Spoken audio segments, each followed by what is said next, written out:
I am so sorry. I think I had my mic muted. Thank you all so much for coming today. My name is Josh Scheidel, and I am here today to present the Chilkat Textiles as Historical Documents. This is an event in our Big Reads series, which has been going on since the beginning of January. This is the final week of Big Read. It goes until the 9th. So we are really excited for the series. I'm hoping you're all enjoying it, and I hope you all enjoy tonight's event. We're here today with Tlingit artist Lily Hope, and we will be she'll be showing us the different ways that she uses her art to express her history and culture. So, without any further ado, I'd like to introduce you to Lily Hope. Lily, how are you? Oh, hey. Thanks for having me. I'm doing great. I'm zooming in from the Institute of American Indian Arts in Santa Fe, New Mexico, where I'm serving as an artist in residence until February 8th. So great timing that we're here together. I usually live in Juneau, Alaska. That's where I was born and raised. That's where my mother's people are from. And yes, as Josh said, I'm Tlingit Indian, Native American, also Filipino, and Caucasian. This is my Tlingit introduction. I just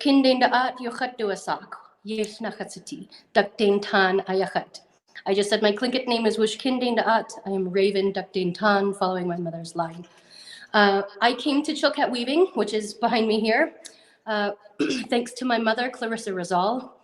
So she is now in the spirit realm 5 years and always at the loom with me, even though I can't see her anymore. I wanted to share a little bit about my work and how these textiles record history throughout time. So I wanted to start there. If we can switch to the other Lily Hope screen so I can share it. Should pop that Absolutely. up maybe. Yeah, I will pop that up. And if we have any questions from the audience throughout, please post those in the comments and we will answer them towards the end of the session. Thank you so much. And Lily, here, I'll switch to the camera as well if you'd prefer.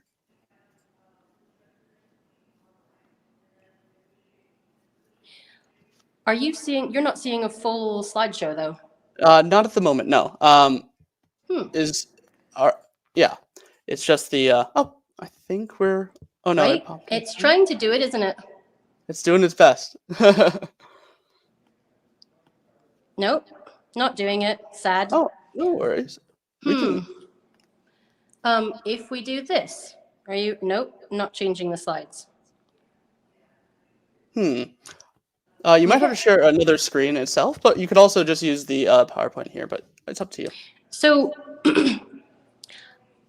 I guess we'll just go with this. If you care to see the screen, I mean, I don't mind if you don't mind, but This is true, that this is me, Lily Hope. It is the first. You can follow me on Instagram at Lily Hope Weaver. Again, I'm here because of my late great mother, Clarissa Rizal, who taught me how to weave in my teen years and led me to the loom again and again. Historically, Chilkat weavings depict our history, our clan lineage. You have to squint to look at this, like to figure out what this being is. This might be a diving whale. Traditionally, our Chilkat dancing blankets are 2,000 hours in the making, sometimes upwards of 4,000 hours. So 1 or 2 or 3 years in the making from start to finish. Distinctive with black and yellow borders, pops of turquoise and yellow, black and white in the main body of the design, and 5-sided textiles. You'll see just a little bit later today that they are finger twined, similar to twining a basket of spruce root or cedar bark, which are also common or utilized along the Northwest Coast, made in the Northwest Coast here. The textiles that predate Chilkat weaving are called Raven's Tail, as there is an ethnographer, anthropologist, who noted that these geometric weavings, also woven traditionally out of mountain goat, had like the symbology of the tail feathers of a raven. So then weaver Cheryl Samuel in the mid-1980s kind of changed that yes kuwu, the tail of the raven, to Raven's Tail, and we've been using it ever since. These robes predate Chilkat weaving. They mimic more of the basketry patterns that are in cedar and spruce root weavings. They are four-sided woolen weavings and use many, many geometric patterns, no circles, no ovoids of the Northwest Coast form line, and lots of fringe, as you can see on the left and right sides, and then tassels coming down in the body of the work. So these raven's tail robes were woven for about 100 years, and they disappeared right around the same time that George Washington was sworn in as first president of America. We don't know why raven's tail robes kind of fell out of practice. We don't know if it was with, more contact, more colonization in Alaska, but right around that same time. So these robes slept for about 100 years. And then in the mid-1980s, Cheryl Samuel and Kay Parker and quite a few other weavers in Juneau area and British Columbia kind of woke up the raven's tail weavings here, these geometric ones, and continued. They've been teaching and perpetuating this ever since. So we have this parallel resurgence of raven's tail weaving, this geometric form, and the Chilkat form here, right? So Chilkat weavings, as we go back to this, are owned or commissioned traditionally by the highest members in our clan system, or like a clan leader, the president of a foundation, basically really wealthy people, because they take 2 years to make and the price of them reflects that. Oftentimes in history, we would take a ceremonial blanket like this, cut it into sections, take scissors to the textile itself after 2 years of work, cut it up and gift it to other dignitaries that are present at the party that we're throwing. That was symbolic of, I'm wealthy enough to cut up the most prestigious piece of art that I could acquire on the Northwest Coast, and I can gift it to people. Although I'm not gifting 7 different robes away, right? So you cut it into different pieces and share your wealth that way.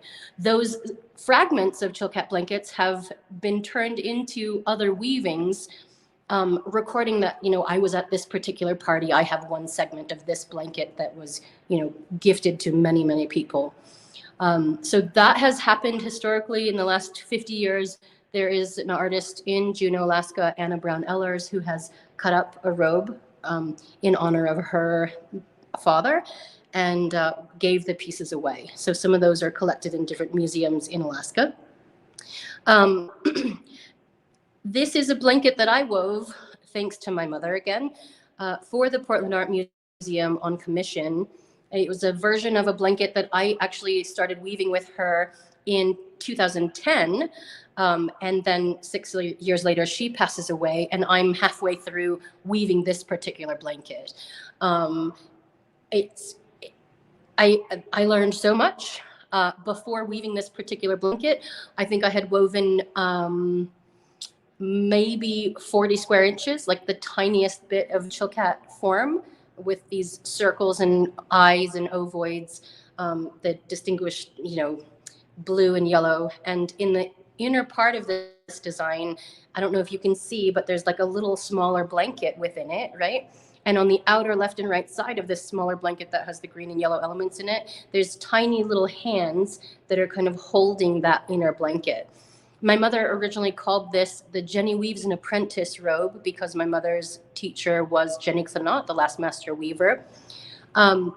Those little hands are symbolic, and the main Chilkat face on the top with that row of blue crown, the blue crown, symbolizes the mentor weaver and her little hands holding the space and the teachings within for the student.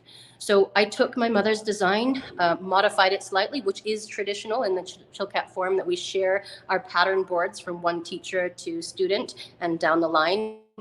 This is called the Lineage robe, commissioned and now permanently housed at Portland Art Museum. This robe, I'm telling you, put me on the map. So I've now woven a few more. This is the second one that I wove for an art collector in Los Angeles.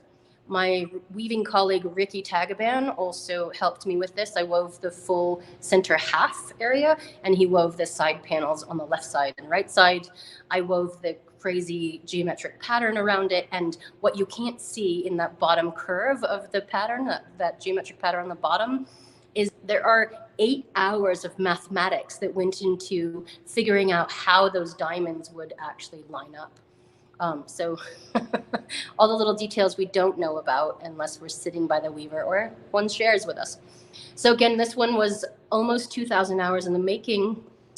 It now lives in Los Angeles. It will be in the Renwick Biennial Craft Invitational 2023, along with a series of other works with myself and my sister Ursula Hudson and 4 other Indigenous artists. Will be the first cohort of all Indigenous artists at the Smithsonian Renwick Craft Biennial Invitational called Honors and Burdens.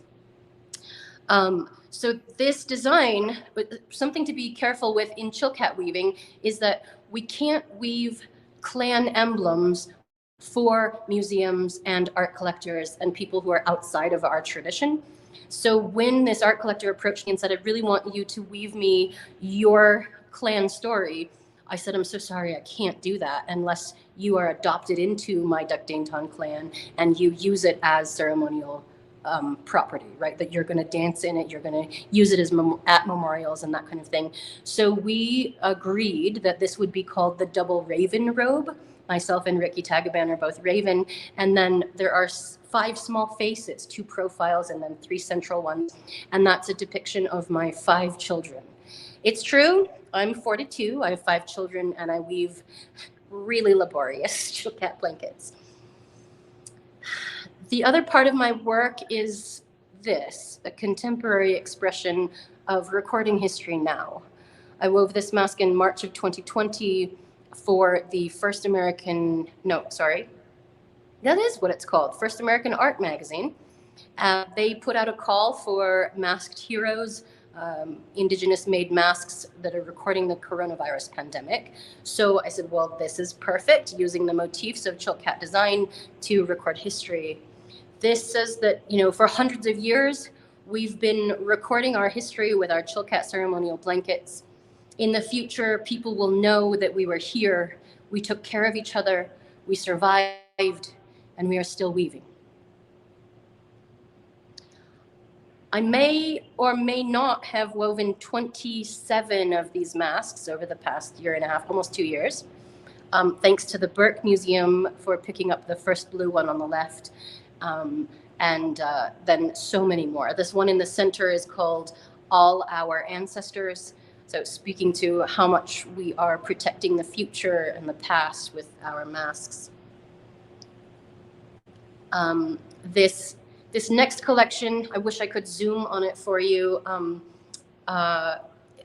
is a series of 3 masks that speak to the ancestral protection. I call this the ancestral Indigenous protectors that just, 100 years ago, we treated our transgender and LGBTQ tribal members, Two-Spirit, if you want to call them that, they had an elevated place in our society. They were our storytellers, our tradition keepers. They had a voice in our community stronger than they do now.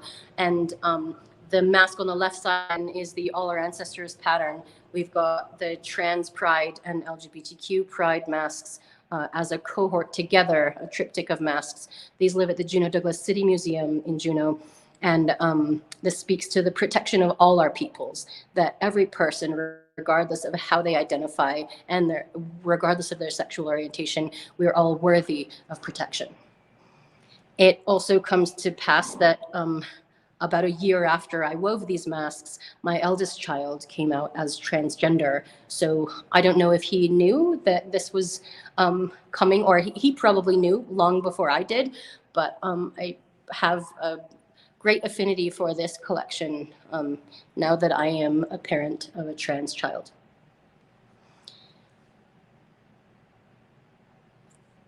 This next piece is called the Black Lives Matter Allies Armband.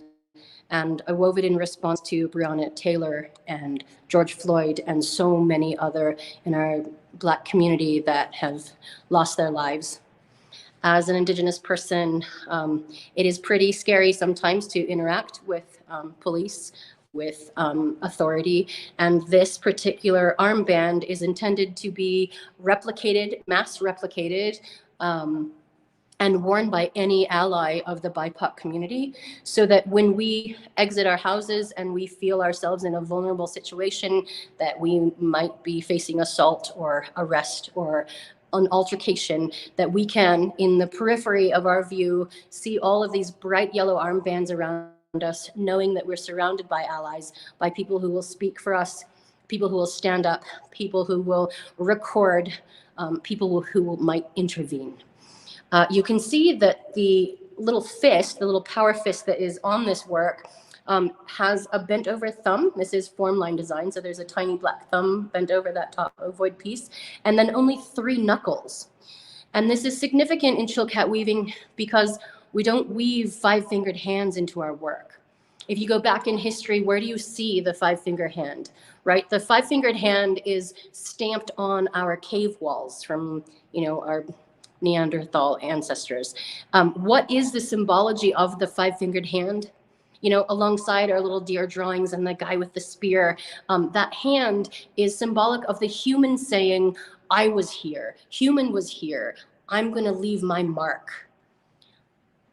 In Chilkat weaving, we're doing this for the lineage of our people, for the community recognition, for elevating our elders, our clan members, for memorializing our dead.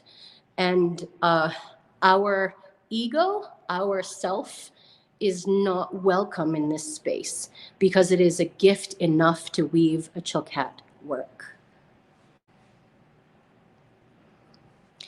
A huge part of my work is also helping to restore old blankets. This is from a collector in Washington State who flew to Alaska for 3 days and shared this new old acquisition with me and said, can you bring the tufts to the back and repair the side braids and pieces like that. And I feel really lucky to be able to spend time with the old ones like this because I learned so much from them. When you get your hands on an old blanket, flip it over and look at the back side because you learn so much from the back of a Chilkat blanket.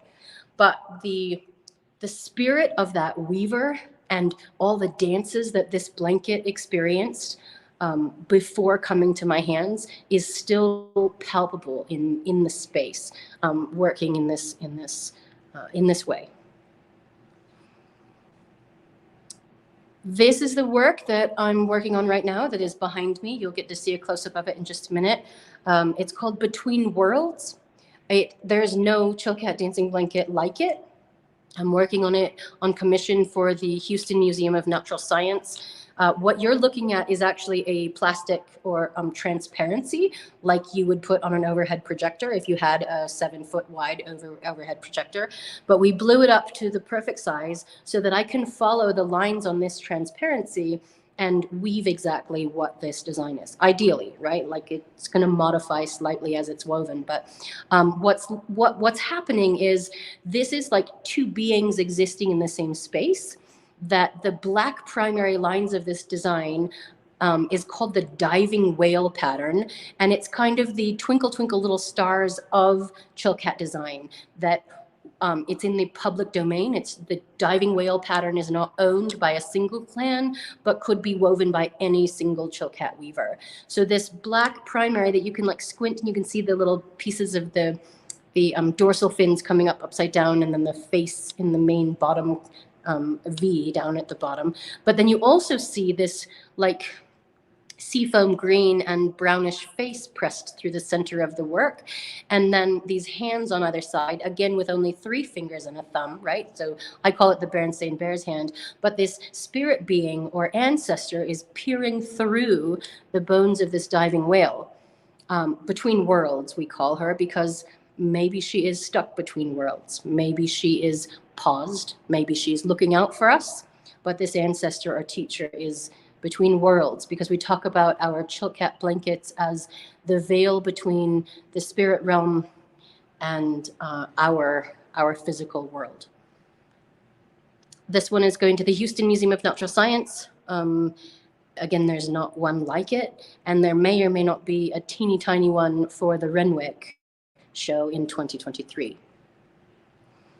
Here's a little close-up that you'll get to see more of in just a moment. This was quite a bit ago that this photo was taken, maybe 300 hours ago.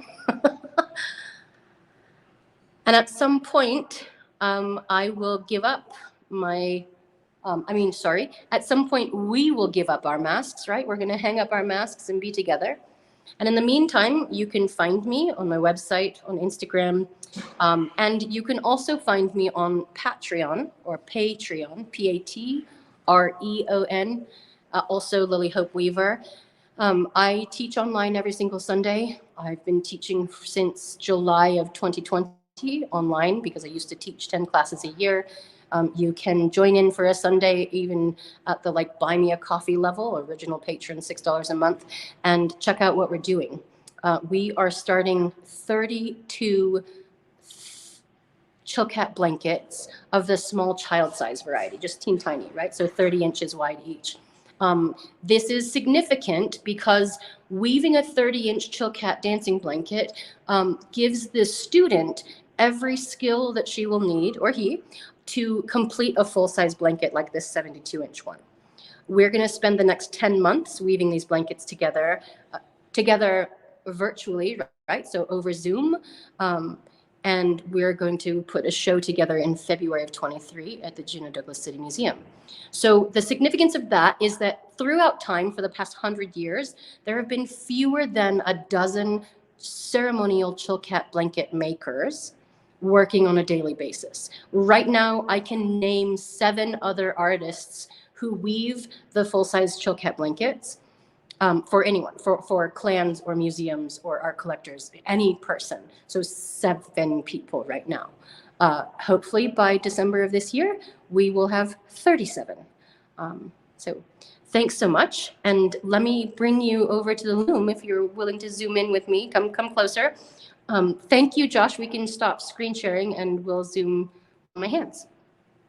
Yay. Happy day. It is, so it's late where you are. It's only like 6, I think, about here. Pardon me while I scoot my little stool so loud. No worries. Thank you. Over to where we are. Thank you so much. Yeah, looks great. Yeah. Is that working? So let me see if I can make sure that that's not too funny. Stay. I'm going to twist you on just a minute. Oh. Error. Okay, stay there. Okay, scooting the computer back. Perfect. All right. Okay, so how is a Chilkat blanket created? I guess I should show you this. Here's the transparency of how I've been working, right? So you can see that I'm holding this up to the work here and matching the lines that I'm weaving here. Pretty much. Darn close. You can see that the eye is coming in next in this space here. Ooh, it's hard to do this reverse. But I'm really trying to follow as closely as possible these teeny tiny lines, right? You can see that there's a tiny line there as I move the transparency. So this really has been my guide. Ooh, that's a trip to go and trip it around. So looking at this, I know that I need this seafoam green hasn't been woven yet, right? You can see that that's not there. But this seafoam green over here has been woven in. And I'm just now starting to shape the little eyelid that's happening in here. I've got the tiny brown hemlock happening in here.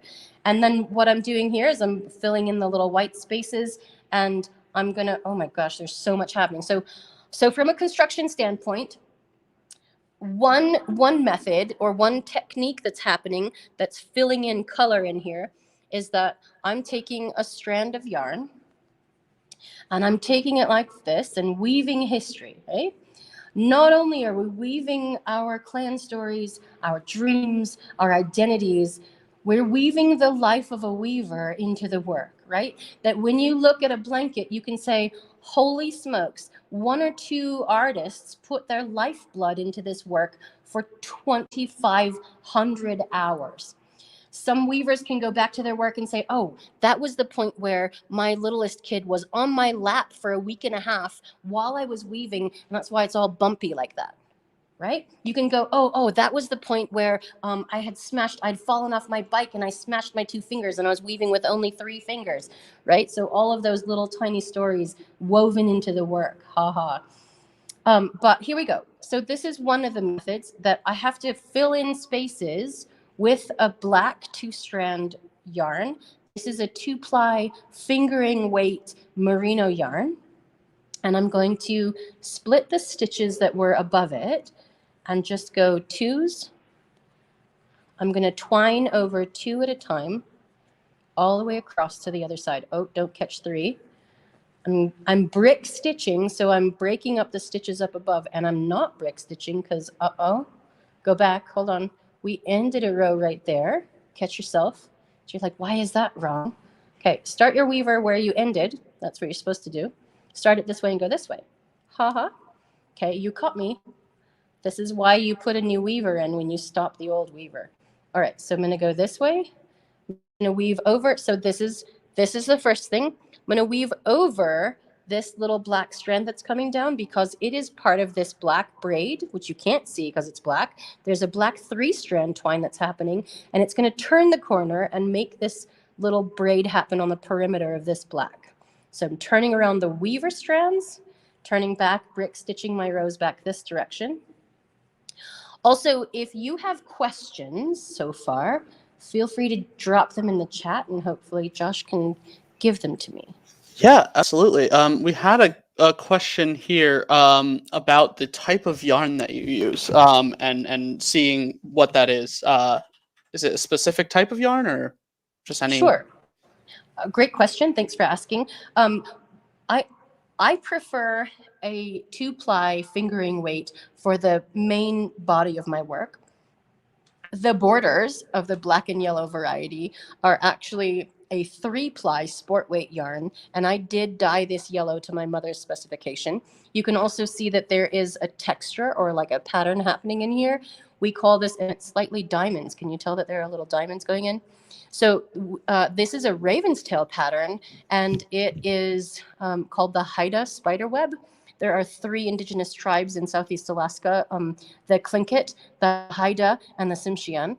And we credit the Tsimshian artists with bringing Chilkat weaving to us. And then the Haida and Tlingit and Tsimshian people all now weave both raven's tail and Chilkat form. There are many non-indigenous weavers as well, specifically of the raven's tail geometric ones, and there are a couple non-indigenous Chilkat weavers. We are really careful with sharing the weaving of Chilkat with non-native peoples because the spirituality and cultural connection is so strong that I don't want to get in trouble or like put someone at risk of bringing energy to it that is lacking integrity. And I'm not saying that someone would do that, but we are just careful regardless of bloodline or where they originate, doesn't matter. Even like Tlingit artists will come to me and say, I really want to learn to weave this. And my question always is, regardless of bloodline, is what brings you to this work? What's your motivation behind it? So there are all nations weaving Chilkat and raven's tail work. I'm very careful with who I choose to teach, with the intent always of finding 1 or 2 or 3 that will continue to weave and hopefully continue to teach with integrity. So going back to these 2, oh, did I answer that? Okay, so sport weight yarns, finger weight yarns, this is significant. The warp itself, as I pull this forward, let's see if you can see this. The warp is made of merino wool and cedar bark, and you can see little pokes of cedar coming through here. We spin this on our leg, like on our actual thigh. We'll take 2 pieces of merino and 2 pieces of bark and twist them as if rope. And I met some Japanese Ainu, and they do the same thing with the inner bark of their trees to use a twine and then make baskets and bags and other things. So it's pretty amazing that, you know, even across the oceans, we're doing the same. This particular warp is made on merino and yellow cedar, but traditionally our robes were using mountain goat and yellow cedar. It is really difficult to get mountain goat right now, which I guess it always has been.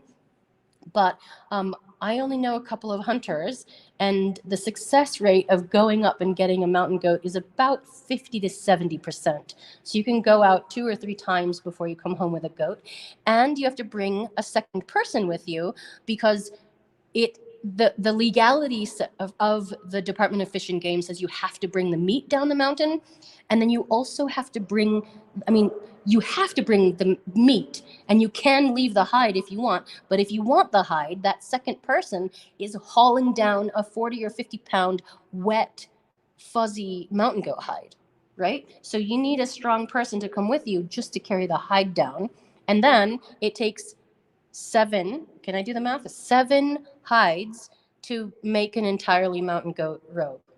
So who's got seven guys that are going to go up the mountain for 14 guys that are going to go up the mountain for you? Twice, maybe 3 times each. That's a lot of hunters. So we've just recently connected with a few guiding companies that are willing to share any hides that their clients don't take with them.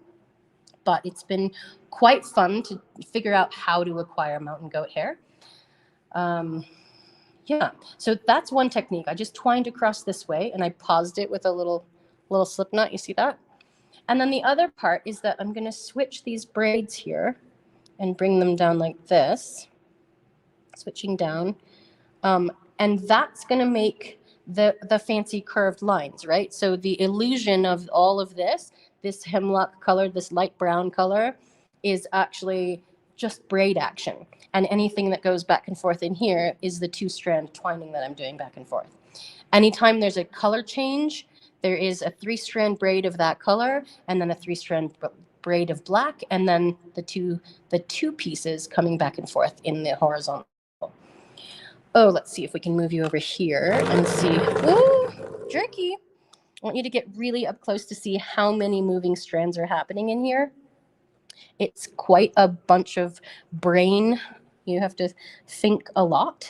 We also love to watch Netflix while we're doing this, just to give ourselves an extra challenge, especially anything that's like super girly, or I don't know, that's just me, but I'm sure there's other weavers who are watching I find that I can't watch anything that makes me tense. Like if you've seen that new Halle Berry movie where she's like a boxer, my whole body tenses and then my weaving squishes in, right? Because I'm so tense in the weaving. So I have to watch like Happy Go Lucky, like Sweet Home Alabama, right? So yeah, you can be like, oh, I watched Sweet Home Alabama during the whole part of this. Yeah, because weaving is pretty monotonous and you have to keep track of all these little pieces. Okay, let's do this together. Okay, so what's happening is I have to bring these little white braids around and I have to finish this little white braid because this is all the action that I need of this white space. So we're going to close this together. Let's see. We're going to pivot this one. Where are you? 3rd strand, come down. Oh, and I have to show you the back of the weaving because it's so messy and magic. All right, I'm going to bring this back around and disappear that. And then bring this guy around and disappear that. And also, you're seeing that I'm weaving this in sections, right? Like I'm not making straight across progress like you would think on a rigid heddle loom or on even a Navajo weaving, right? As they go from the bottom up, they're making progress pretty much on the same plane. I've got slants happening. I've got curves. I've got like this wild, what is happening in here, right? So every time there's a color change, my colors are do-si-doing or hooking elbows and going back the respective directions, right? This seafoam green color isn't behind here. This is black, just traveling back and forth in this tiny space. This is my seafoam green just going back and forth in this tiny space. So if I flip this over to show you what's happening on the other side, it's still the same. Oh, so messy, right? This is like cross stitch or any other textile that you've done or even when you're knitting, right? You've got all the little strands. So again, this is the back and forth of the black, and this is the back and forth of that seafoam, same on the other side. So they're hooking elbows.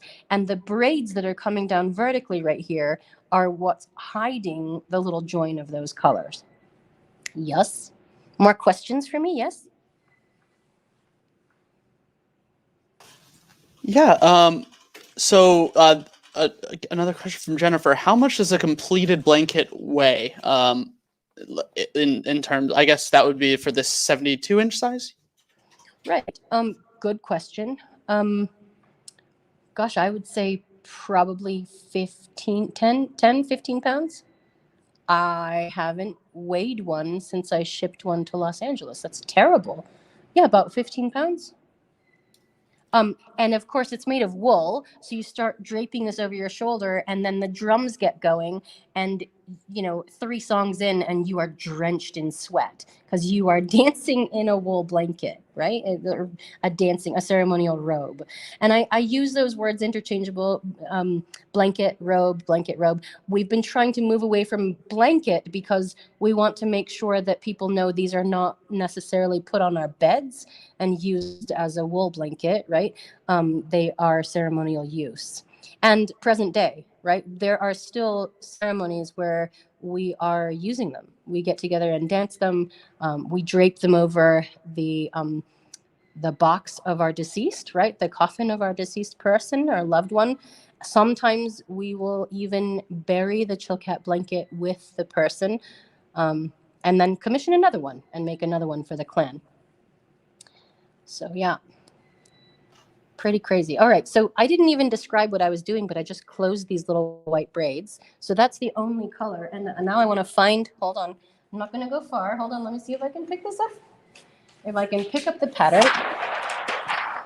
Ooh, that's loud. Bring it back over here and make sure that I just wove the right shape. Wait, where are we? Here we go. Darn it. What was I doing? That is not supposed to end like that. What is going on? Is this wrong? This is wrong. Oh, just kidding. Just kidding. It's not wrong. Look. So I've got this color happening here. This guy's lining up. And actually, this little white braid is supposed to come down and move down this direction. So I did close it incorrectly, but that's a pretty good fill. All right. So then I've got this going, this little hemlock line. I could weave a bunch of white in here if we want and show you how to interlock with this black. Okay. So what else do you want to know? Another question here. The back of the robe or blanket. How do you leave that? Do you leave the strings out like that, or do you do anything to more, I guess, get it more even, or is it just that, is that part of the story that you're Great sharing? question. No, just like we would finish a knitting project or a crocheted project, we will needle up the ends of our weaving and then take our little scissors like this and trim it off and make sure that our little tails are cleaned up. So you won't actually see much of the weaving itself, of the yarns that are needled up. Like this one right here, this is like a hemlock brown color one, but it came from all the way down there. So I can cut this one off. And it disappears. So it will be pretty smooth on the back, although it will still look like the back, because if you're seeing right here, this join of the colors, there's no braid hiding that join. So it's not as beautiful on the back as it is on the front, where you get that nice join happening, like it looks like it's painted. Oh, great question. Thanks for asking. And I actually have a question about the creation of the yarn. You mentioned actually putting, well, two things. You mentioned putting cedar wood bark intertwined with the wool.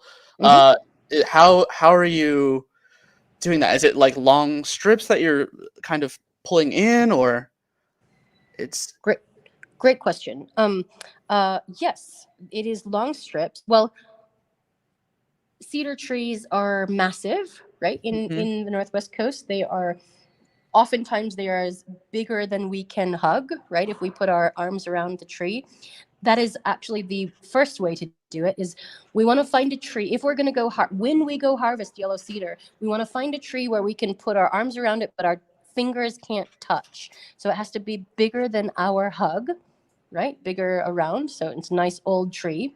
We can't take more off of the tree than this much, right? So put your hand in a hang loose, and some people's hands are a little bit bigger, but on that tree that I can't touch my fingers as I'm hugging them, I want to hang loose like this, and that's as wide as I can make the cut on my tree. So I'd make a cut near the base down at the moss, start to get my fingers under that first cut. And sometimes you cut along a vertical line up there so you can get your fingers underneath and begin pulling on the bark, like off. So the outer bark of the cedar tree will kind of pop off as you get your fingertips right at the heart of the tree. So there'll be like a nice, it's like a slippery blonde inner heart of the tree, and you're holding onto the bark, which is about as thick, a little bit thinner than the thickness of, maybe as thick as your pinky.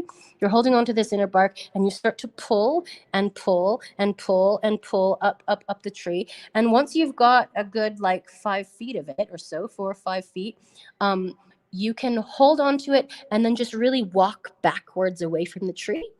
And the tree will surrender whatever it's willing to give you for the day. Sometimes it's 10 feet long, sometimes it's 40 feet high, but it tapers as it pulls, right? Just as you would pull off anything else, it would taper up and get more and more narrow and then pull off of the tree. Plop. I went harvesting with Master Weaver Dolores Churchill down in Ketchikan. She was 82 when we went. And when I woke up at 6 a.m., she was doing these exercises where you have that like elastic band, and she was like pulling it and like reaching her arms all the way out, wingspan, right? And I said, Dolores, what are you doing? And she said, oh, I'm just preparing to go harvesting bark. She said, you can try it. You need about 15 minutes. Do these exercises. And she showed me 3 or 4. And I said, oh, I'm only 27. I don't have to do any of that. So then we go out harvesting bark. We're pulling it off the tree for probably 6 hours that day. And the next day I woke up at 6 a.m. and we had to go out for the second day of harvesting. And I could barely lift my arms above my rib cage. So I was like, oh, you listen to the woman who's been doing this her whole life, right? I mean, like, I was like, what? So then we pull it off the tree, right?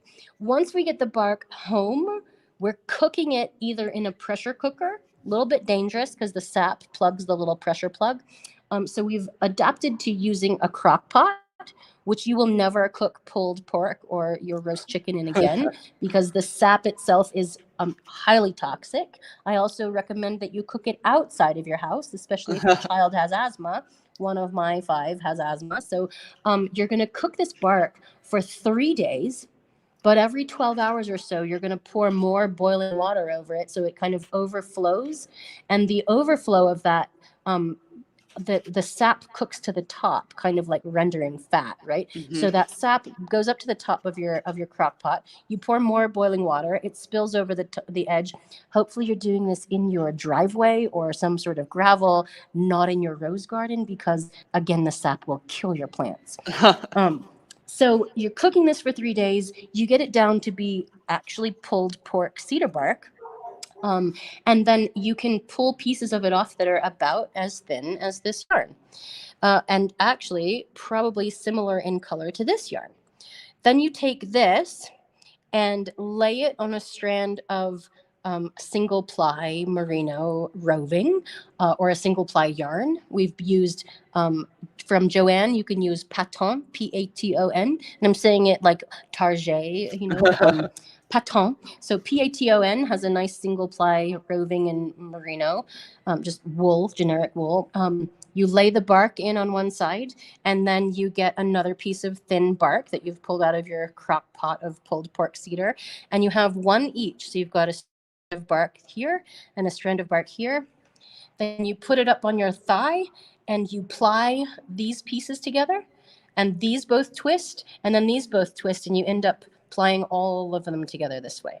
So I'm making it look really messy, but it's really like every time my hand passes over my thigh from my waist down to my knee, about this much is spun. So I get about this much spun each time. At the height of my spinning, I was spinning about 9 yards an hour, maybe 10. And it takes 1,000 yards to make a rope or to hang, begin weaving a blanket. So I could spend 8 weeks myself spinning this warp, 50 yards a day, or about 30 yards a day, because I have to do everything else, right? Still have to cook for people, still have to weave blankets. I could spend 8 weeks doing this part-time. And paying the nanny, I would probably spend about $5,000 to pay for my children to be watched for me to weave this or to spin it myself. Or I can purchase the 1,000 yards for about $3,600.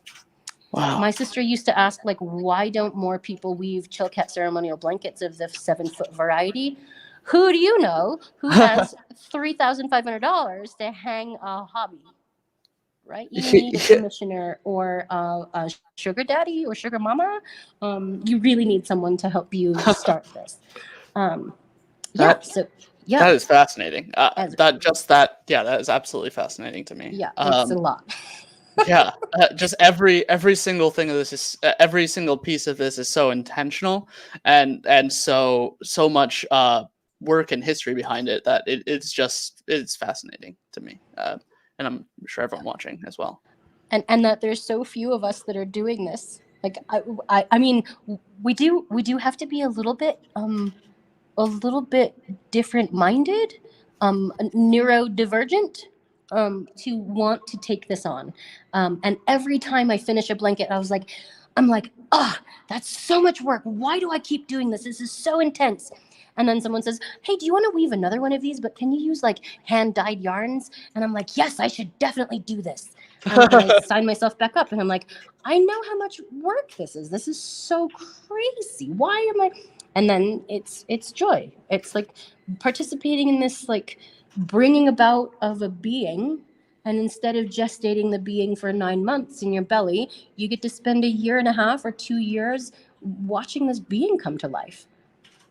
It is amazing to just to see the amount of work into it and yeah, it's really fascinating. Thank you so much for joining us today and showing us around. We have about 10 minutes left. If anyone has any other questions, feel free to post those now. You mentioned hand dyeing as well, just now again. Are you using traditional, like, I'm assuming you're using like just regular clothing dye you can buy at a store? Or are you making your own dyes? How's that work? Like, what is the process there? Great question.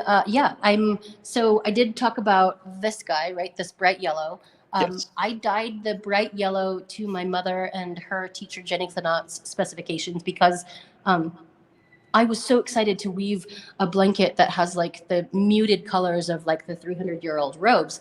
And I said, I want to dye with like the buttery yellow that's so faded that it looks like it's, it's like your grandmother's pastel yellow sweater, right? And my mom said, no. You don't want to weave that yellow because in 500 years, that yellow is going to be white. And I said, well, I'm going to be long dead in 500 years. What do I care if it fades? And she said, well, you're weaving these as a historical document, a teaching tool, a record of who we were and what we did in this particular timeline, even though time is actually a box and we're all in all the timelines, right? So I said, oh, fine, I'm going to weave the bright, bright yellow. So this robe has the bright yellow on it in homage to my dead mother. And then the black that is here is also acid dyed. Synthetic, acid wool dye. But then the being that is coming through, right, on the pattern, it's using the brownish color here and this seafoam green, which are both traditional colors that we've been doing research on for the past couple of years, trying to figure out how to make them. So this little guy, and you can see there's like a variation in it. Yeah. I don't know if you can see there's like darker streaks in this. Yeah, definitely. This was made amazingly with traditional techniques that are written in like 2 or 3 different ethnographic records, little write-ups. George Emmons, he was an anthropologist, but he said that there was a copper oxide happening. So we've been going down this rabbit hole of dyeing, and we found that if you take a bottle of ammonia, a nice gallon of ammonia, drop in couple sticks of 100% copper piping, and you can agitate the pipe, like you can sand little burrs onto the pipe so that it gets like more surface area, really. It's, science. So those copper pipes go in, and after 2 or 3 months, you get this brilliant cobalt blue looking liquid. That doesn't dye this. You pour that brilliant liquid over some natural yarns, and it comes out kind of slate gray, Juno gray afternoon, not pretty color. I don't want to weave anything with this slate gray color that comes of that. But then you pull out your Bragg's organic with the mother apple cider vinegar. You know what the mother means, right? It has that little like strands of stuff Absolutely, in the bottom. Yeah. That's the good stuff. You have to use organic with the mother. So it could be Heinz brand or Bragg's brand, but you pour it over your slate gray, not so pretty copper ammonia stuff, and in like 3 seconds it turns into this. So it is the most fun to have with children, except that it's highly toxic and you should never do dyeing with ammonia with children. But with Zoom, it's really fun because then they don't get the smell, right? And they're not exposed to all the fumes. It's really, really fun over Zoom. So you can be like, look, guys, I'm going to dye with this bright blue stuff and pour it over the yarn. And they're like, it's not bright blue. That sucks. And then we're like, wait, vinegar, and do the magic vinegar. And we all go, ooh. So that's this one. The brownish color that I'm using is traditionally we'd want it to turn out more black like this, but I cooked this less than 7 hours so that there was a contrast between the black bones of the diving whale, right, the black primary lines that are happening, right, and the spirit face that's coming through the work. So hemlock bark cooked for about 7 hours with the skeins in the pot gives you an almost black, like it would be like a super, super dark brown. This could be a super dark brown. But again, I had to do it less than that so that I had a good contrast to black. Otherwise, we couldn't read the pattern, right? Yeah. Once it's woven. So yeah, hemlock bark, copper ammonia. And then the last one is actually a wolf moss. And wolf moss doesn't grow in Juneau, Alaska, or British Columbia, really. We had to trade for it. And wolf moss is a lichen. You know what lichen is? It's when Annie Algae and Freddy Fungus took a lichen to each other. You're welcome. Because one of them, which one is which, Annie Algae is really good at cooking and Freddy Fungus is really great at building houses, but neither could do the other. Yes, so they got together. They took a lichen to each other and made wolf moss, which wolf moss is this bright neon chartreusey greenish color, but it makes a beautiful yellow, almost like this little pin. So not the yellow that my mother wants me to weave with, right? So in comparison, it's like super pale, but that's the traditional yellow that we've used on the Northwest Coast for Chilkat ceremonial blankets for hundreds of years. So I dyed some, and it's going to go in. It's going to go in this part of the pattern, the little hand, right? So I'm going to lift that up, 3 fingers, and then this wolf moss will come in right here in the palm of the hand. Wow. We call it wolf moss, or they call it wolf moss, because it has a poison in it called Latheria vulpinic acid. It has vulpinic acid in it. So you can actually crush this wolf moss lichen over some steak if you've got a wolf problem that are eating your chickens or your little bunnies on your farm. You crush this lichen over the steak, and the wolves come along and eat up the steak, and basically the lichen poisons them and they die. So don't eat the wolf moss or don't inhale the dye from the wolf moss either. It seems like you can't really inhale or touch or consume any of the things that you're using for dye. Right? Hemlock bark is also a toxic substance and you can't get outside. So yeah, all the poison, which is a conversation we've been having in all the dye is, why are we using all these like highly toxic things? What does that mean about the beings that we're bringing to life with this like protective quality, really? I mean, Right. like, if wolves will die from eating this. We're not going to lick our blankets, but it's also that interesting philosophy of like, we're protecting ourselves from predators, right? So Uh-huh. what does that mean when we start going into hemlock bark, that we've got this protection happening? Because Yeah, we're not eating it, we're putting it on our dignitaries, we're using it in ceremony, bringing that protection into the work. that is Interesting. that's great. And actually, Olivia just asked a question and kind of about what we're talking here, but the materials used, are they animal, mineral, or vegetable? And it's all three that you're using. You're using pretty much all of these core elements that in every single piece of this. You've Yeah. got the wool, which comes right from an animal. You've got in the greenish dye there. You've got both mineral and plant, and then in the other dyes you also have different kinds of plants. So it, yeah, that's awesome. Yeah, it's like a converging of our worlds, right? Yeah. And It's yeah, and then fire to dye it. I mean, you have yeah, it all. Like, yeah, yeah. Thanks wow. for articulating that. That's Yeah. really awesome. Somebody should Yeah. write about that. That I wonder that, yeah, there's some significance there, but that's amazing. Yeah, I Yeah, just thinking about that. Um, you've got every element basically used to make this, right? yeah. Um, that's fascinating. Lily, thank you so much for sharing your talents and your work and your culture with us. This has been extremely eye-opening and fascinating to listen to. So I really appreciate you joining us today. Thanks so much for having me. It's a pleasure to share about this work. We're not dead. There are a few of us that are still weaving Chilkat ceremonial blankets. Yeah. Yeah, Oh, it is outstanding. Thank you very, very much. I've just shared your link tree in here. I will share it one more time. Um, please check that out. There's a lot of great things on there, including her website, the Patreon class that you were talking about, your articles written about you, and you speaking on your craft, and so many other things. So definitely check that out. Clarissa, this will be up to rewatch as well. If you just the same link, if you share that with anyone, you can go back and forth, and you can share that if one of your family or friends couldn't make it tonight. Definitely share that with them, because this is such fantastic work, and something we should all be listening to and hearing. So thank you so much, Lily. And yeah, if you have anything else that you needed to share, I know I heard the alarm going off right towards the end there, but thank you very, very much for joining us for the event today. I will talk to you very soon. Everyone, thank you all so much for joining us, and definitely check out more of our events at ocls.info/bigread, and please check out Lily's link tree. There are a lot of great links in there. Thank you so much, everyone, and have a wonderful rest of your night. Thanks, Lily. thank you. Bye-bye. Bye. Uh,